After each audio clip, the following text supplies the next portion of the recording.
bu Kristan chạy hay đâu cần bu Kristan nhà hay đâu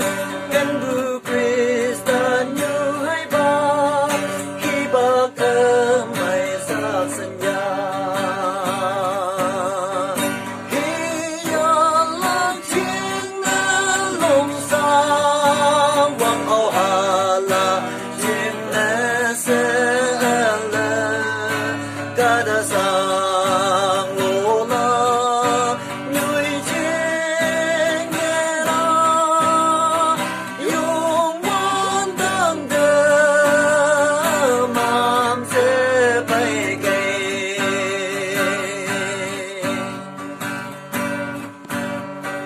ở quang qua đi xa phong nga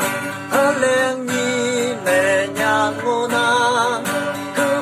bài từ khi vay la đến giang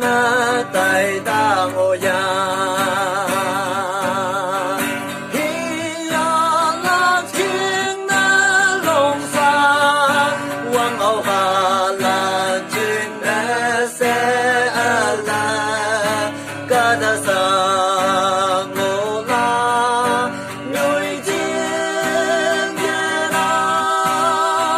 yung muôn đăng đơ mam sẽ bay cây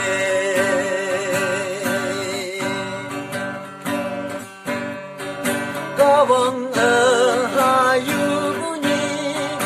yung nô gian một tôi ye năng hôm nay kem bông bông ye năng ô cây sa